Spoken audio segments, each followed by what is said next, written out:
Marcus stared at the rejection letter in his trembling hands, the 20th one this month. The words blurred through his tears as he sat in the maintenance closet of the prestigious tech company where he worked as a night janitor. At 35, he felt like his dreams of becoming a software engineer were nothing more than foolish fantasies. Dreams don't have expiration dates, he whispered to himself, remembering his grandmother's words from years ago. But tonight, those words felt hollow. The fluorescent light flickered overhead as Marcus pulled out his worn laptop, a second-hand machine he'd saved for months to buy. Every night after cleaning offices, he would sit in that cramped closet, teaching himself to code through free online tutorials. His fingers, rough from years of manual labor, would carefully navigate the keyboard, turning janitors' hands into programmers' tools. 3 years earlier, Marcus had been a different man.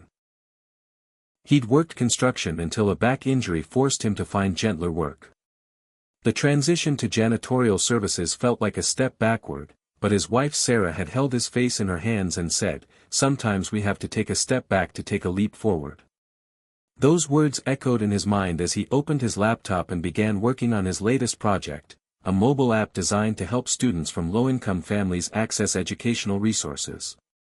He'd been developing it for 8 months, pouring his heart into every line of code.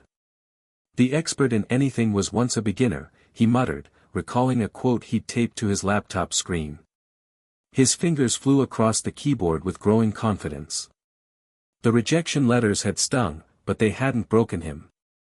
Each "no" had only fueled his determination to prove himself. As the weeks passed, Marcus continued his double life.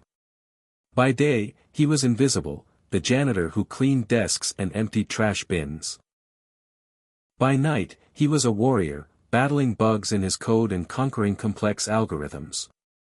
His wife would find him asleep at the kitchen table most mornings, his laptop still warm from hours of work. "You're going to make it," Sarah would whisper, placing a cup of coffee beside him. "I can feel it." One evening, as Marcus was cleaning the CEO's office, he overheard a heated conversation through the slightly open door. The company was struggling with a critical software problem that had stumped their entire development team. Supply chain inefficiencies were costing them millions, and they needed a solution fast. Marcus's heart raced. He'd encountered a similar problem while building his app and had developed an elegant solution. But who would listen to a janitor? Success is not final, failure is not fatal, it is the courage to continue that counts, he remembered Churchill's words as he stood outside that office, wrestling with fear and possibility. The next morning, Marcus did something that terrified him. He walked into the CEO's office during business hours, still wearing his janitor's uniform, and asked for 5 minutes. The CEO, David Richardson, looked up from his desk with surprise and mild irritation. "I know this sounds crazy," Marcus began, his voice shaking, "but I think I can help with your supply chain problem."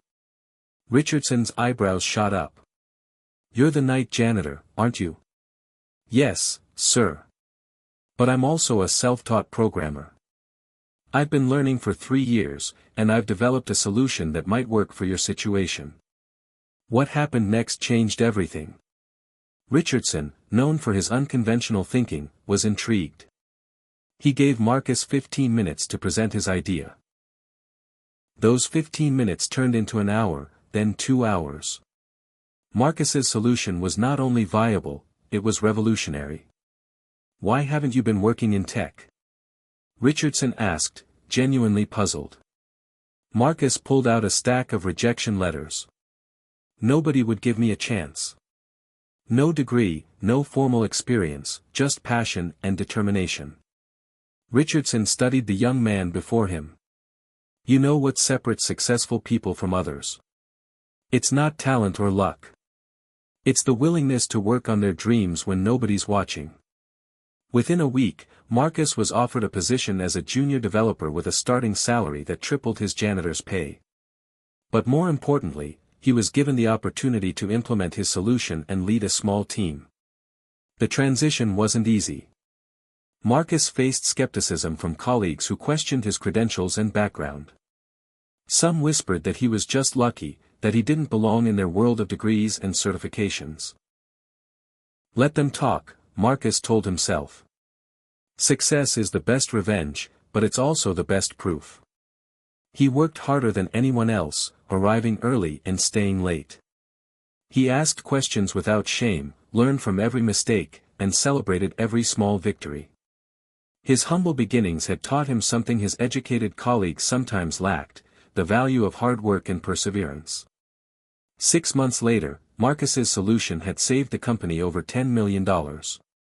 His app for underprivileged students had been acquired by a major educational foundation. The janitor who once cleaned desks was now designing the software that ran on them. But Marcus never forgot where he came from. He kept his old janitor's uniform in his office closet as a reminder. He started a scholarship program for non-traditional students and regularly spoke at community colleges about the power of self-directed learning.